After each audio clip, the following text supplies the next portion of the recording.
بسم الله الرحمن الرحيم. اهلا بيكم الفيديو الثاني في سلسلتنا Foundations of Learning and Development. في الفيديو اللي فات اتكلمنا عرفنا تعريف شغل Learning and Development، هو مين وبيعمل ايه والدور بتاعه ايه، واتكلمنا على هو موجود فين جوه الاورجنايزيشن. في الفيديو ده هنتكلم على مجالات الشغل بتاعته. تمام. الليرنينج اند ديفلوبمنت بروفيشنال او الشخص اللي شغال في مجال التدريب والتطوير عنده 3 مجالات للشغل. المجال الاولاني هو انه يكون شغال جوه كوربريت او جوه شركه دي اقصد بيها ممكن مش لازم انها تبقى شركه فقط، اقصد ده مؤسسه، ممكن تبقى وزاره، ممكن تبقى جامعه، ممكن تبقى مدرسه، ممكن تبقى شركه فعلا في مجال معين، شركه ادويه، شركه تملك مصانع، شركات ريتيل عندها محلات. فمجالات مختلفه ممكن يكون شغال فيها، بس هو كل الحكايه ان هو بيكون هنا جوه مؤسسه معينه. ده مجال الشغل الاولاني. مجال الشغل الثاني هو انه يكون شغال في مجال الاستشارات او شركات الاستشارات، ان هو يكون موظف داخل شركه من شركات الاستشارات اللي بتقدم خدمات التدريب. فانا بيسموها التريننج بروفايدرز او مقدمي خدمات التدريب. فانا شغال جوه الشركه دي، تمام، بهدف ان انا بخدم العملاء بتوع شركتي. فانا هنا مش شغال مع شركه واحده، انا بشتغل مع كل العملاء اللي بيتعاقدوا مع شركه التدريب اللي انا شغال فيها. ده مجال الشغل التاني. مجال الشغل الثالث هو مجال شغل الفريلانسنج او الشغل الاستشاري، ان انا بكون مستقل تماما، مش تابع لاي شركه، لا شركه تدريب ولا كوربريت، بكون شغال لوحدي وبعمل خدمات مختلفه هنتكلم عليها للعملاء بتوعي. تمام. فدول 3 مجالات للشغل، ان انا اكون شغال جوه مؤسسه، اكون شغال جوه شركه استشارات وتدريب، او اكون شغال بشكل مستقل. تمام. طب ايه مميزات وعيوب كل مجال من المجالات الثلاثه، وهكون بعمل ايه لو انا شغال هنا او هنا او هنا؟ خلينا نشوف مع بعض. خلينا نبدا بالشغل جوه المؤسسه. كويس.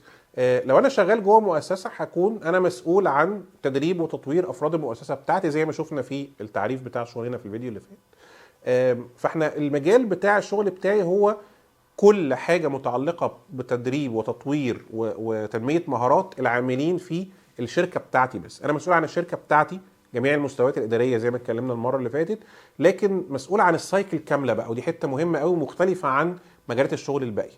ان انا مسؤول عن السايكل كامله. يعني ايه السايكل كامله؟ يعني من اول ما بعرف احتياجات الناس اللي شغاله في الشركه بتاعتي ومشاكلهم وايه فجوات الاداء اللي موجوده عندهم، لحد ما بشتغل معاهم بقى خطوه بخطوه، انه طب احنا نصمم التدريب المناسب ليهم، ننفذ التدريب ليهم، ان احنا نتابع الاداء بتاعهم هل حصل تطور ولا لا، ونرجع باحتياجات جديده نشتغل عليها وهكذا. فانا شغال مع نفس المجموعه من الناس. الشركه بتاعتي فيها 100 واحد، فيها 500 واحد، فيها 10000 واحد.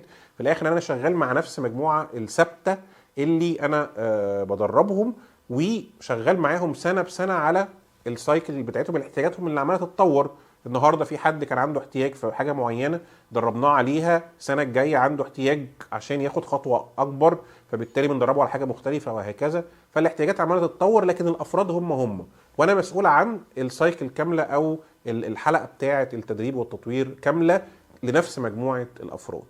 ده شغل الاولاني او مجموعه الشغل الاولاني او مجال الشغل الاول اللي هو الشغل في المؤسسات او الكوربريتس. المجال الثاني لو انا شغال في شركه تدريب او استشارات، وفي الحاله دي ما بكونش مسؤول عن تدريب مجموعه موظفين بعينهم داخل مؤسسه زي الحاله الاولانيه. انا بكون مسؤول عن تنفيذ المشروعات اللي بتتعاقد عليها الشركه بتاعتي. فانا راجل ليرنينج اند ديفلوبمنت جوه الشركه، انا بنفذ المشروعات اللي الشركه متعاقده عليها. يعني الشركه بتاعتي متعاقده مع بنك مثلا على تدريب فريق خدمه العملاء في البنك، فانا مسؤول عن تنفيذ دوره خدمه العملاء لموظفين البنك. شركه بتاعتي متعاقده مع وزاره لتنميه مهارات المديرين في الوزاره، فبنفذ تدريب المهارات القياديه بتاع الوزاره وهكذا.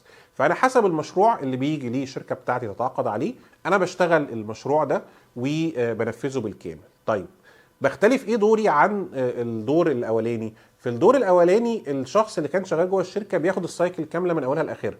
انا هنا ما باخدش السايكل كامله، بيجي لي الاحتياج جاهز، فبالتالي انا ما بشاركش في رفع الاحتياج، وفي بعض الاحيان ما بشوفش نتائج التقييم اللي بتحصل في الاخر. لكن انا مسؤول عن ان انا اخرج الحل التدريبي او اخرج التدريب السوليوشن، واتابع التنفيذ بتاعه طبعا حسب دوري في شركتي انا عامل ازاي. انا مدرب، انا مصمم برامج تدريبيه، هنتكلم عن الادوار دي في الفيديو الجاي ان شاء الله.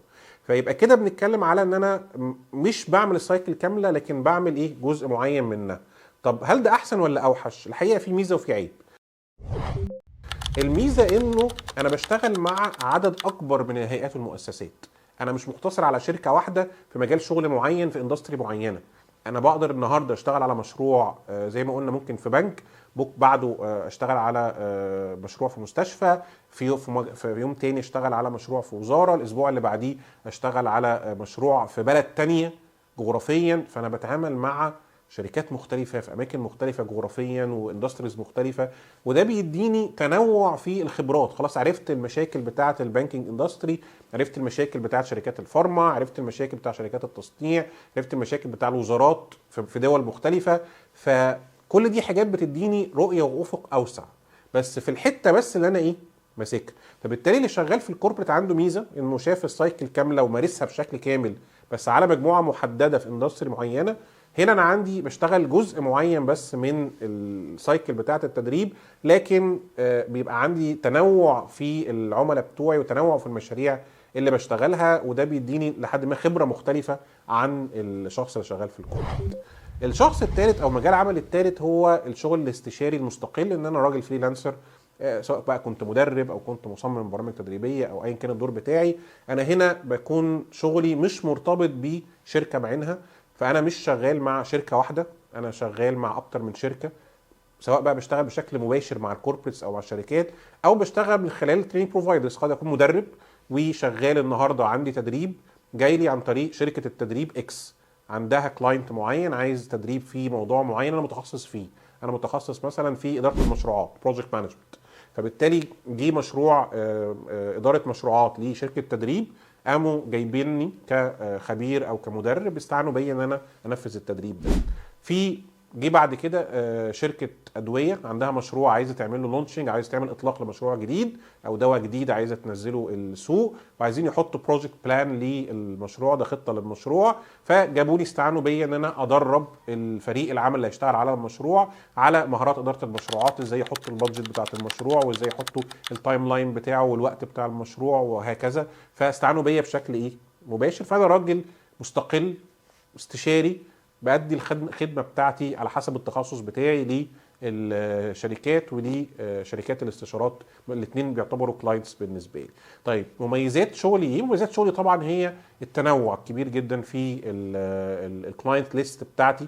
عندي تنوع على حسب العملاء اللي انا بشتغل معاهم، وعندي كمان حريه في اختيار المشاريع. يمكن دي مش موجوده بقى عند الشخص اللي شغال في شركه الاستشارات. هو المشروع اللي بيجي في للشركه بتاعته يعني بيشتغل عليه وبينفذه. لو نفسه مثلا ينفذ مشروع لجهه حكوميه مش هيعرف يعمل ده لو ما جاش تعاقد بالشكل ده. لكن انا كاستشاري عندي ميزه اختيار المشروع، ان انا بقدر اختار اقول والله المشروع ده انا حاسس ان هو انا هضيف فيه قيمه كويسه اقدر ان انا اشتغله.